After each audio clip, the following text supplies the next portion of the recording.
सुप्रभात मेरे प्रिय विद्यार्थियों, आप सभी का हार्दिक स्वागत है कक्षा 7वीं के ई लर्निंग हिंदी के व्याकरण की कक्षा में। तो स्टूडेंट्स, जैसा कि आप जानते हैं कि हम लोग सर्वनाम की रूप रचना पढ़ रहे थे और उसी सिलसिले में हम लोग जो है जो कारक के विभक्ति चिन्ह हैं उनसे किस प्रकार से हम लोग सर्वनामों के विभिन्न प्रकारों के रूप में बदलाव आता है उसको जान रहे थे। तो आज हम यह जो निश्चयवाचक सर्वनाम है उसके रूप में जिस प्रकार के बदलाव आ रहे हैं उसको जानेंगे। ये आपके किताब में बहुत अच्छी तरह से टैबुलेशन बना के दिखाया गया है, आप लोग इसको देखिएगा। मैं थोड़ी सी उसकी रूपरेखा आपको बोर्ड पर करके दिखा रही हूँ। इसी तरह से अगर आप करेंगे तो आप पूरा ही कर पाएंगे। ठीक है, चलिए कॉपी किताब निकाल के रेडी हो जाइए।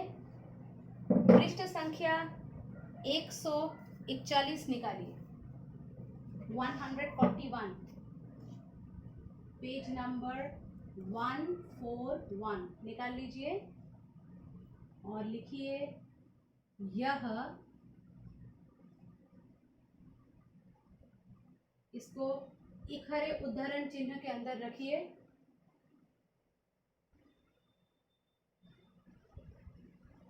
निश्चयवाचक,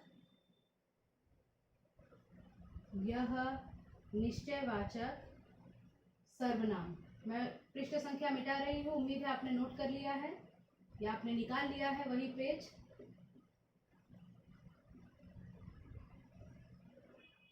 ठीक है, यह निश्चयवाचक सर्वनाम। तो कारक, कौन कौन से कारक के अंडर हम लोग इसको करते हैं?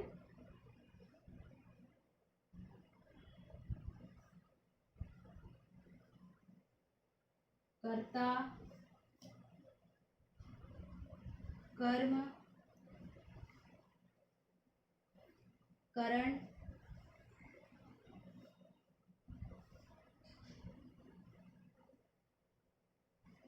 संप्रदान, अपादान,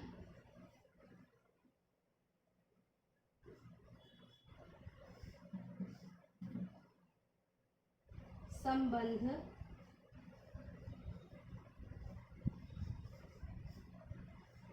और अधिकरण।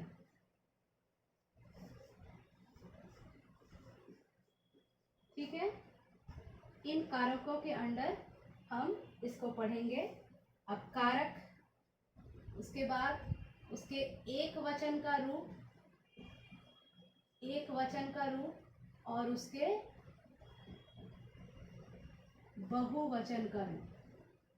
ठीक है, तो क्या है हमारा आज का रूप? ये है यह। ठीक है, तो यह के लिए एक वचन में हम क्या कहेंगे? एक तो हम कहेंगे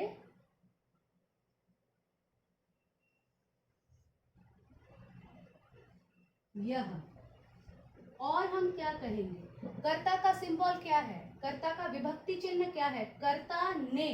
तो यह ने तो नहीं बोल सकते हैं, एक वचन में क्या बोल सकते हैं? इसने। ठीक है, इसी का बहुवचन क्या हो सकता है? इसी का बहुवचन हो सकता है, यह का प्लूरल फॉर्म क्या होगा? ये। और इसने का क्या हो जाएगा प्लूरल? इन्होंने, इन्होंने। ठीक है, तो यह, ये, इसने, इन्होंने। उम्मीद है आप समझ गए होंगे। अब कर्म का चिन्ह क्या होता है? कर्ता ने कर्म को, तो कर्म का विभक्ति चिन्ह होता है को, तो ये क्या हो जाएगा? इसे। और क्या हो जाएगा फिर? इसको। तो इसको बहुवचन करना बहुत ही आसान है आप लोगों के लिए। इसे हो जाएगा इन्हें, और यह इसको हो जाएगा इनको। तो इसी सीरीज में मैं लिखती जाती हूँ, आप लोग भी कॉपी करते जाइए। करण कारक का चिन्ह है से के द्वारा, तो से क्या बनेगा? इस से, और के द्वारा इसके द्वारा। देखिए अगर विभक्ति चिन्ह याद है तो ये चीज करना कोई भी बड़ी बात नहीं है, लेकिन अगर याद नहीं है तो आप कहाँ पर क्या बैठेगा नहीं कर पाएंगे। तो इससे से बन जाएगा इनसे, इसका बहुवचन हो जाएगा इससे, इनसे, और इसके द्वारा इनके द्वारा। ठीक है। उसके बाद नेक्स्ट है संप्रदान कारक। संप्रदान कारक का क्या विभक्ति चिन्ह होता है? को के लिए। तो को, तो क्या होगा? इसको और इसके लिए,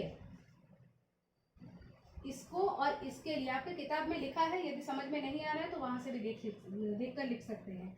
तो इसको का बन जाएगा इनको, और इसके लिए का क्या हो जाएगा? इनके लिए। ठीक है।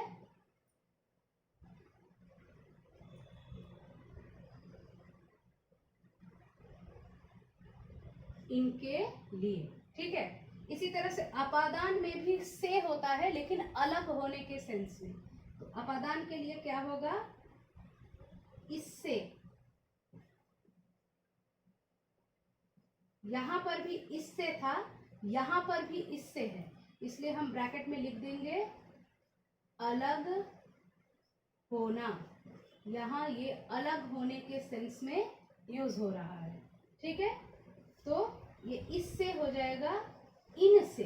यहां भी जैसे हुआ था वैसे ही होगा, इससे इनसे, लेकिन अलग होने के सेंस में। ठीक है। उसके बाद नेक्स्ट है संबंध कारक, जिसका चिन्ह है का, के, की, रा, रे, डी। यहाँ पर का, के, की लगेगा तो इसका, फिर इसकी, और क्या होगा? के, तो इसके। तो इसको आप बहुवचन आसानी से कर सकते हैं। इसका हो जाएगा इनका, फिर इनकी, और इनके। ठीक है। और आखिर में बचता है अधिकरण कारक, जिसका चिन्ह होता है में और पर। तो इसमें और इस पर।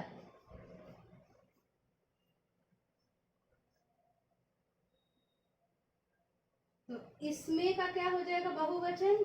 इनमें। और इस पर का क्या हो जाएगा? इन पर। तो यहां तक आप लोग करके देख लीजिए, समझ लीजिए। यदि नहीं समझ में आए तो बताइए। फिलहाल के लिए इतना ही, फिर मिलते हैं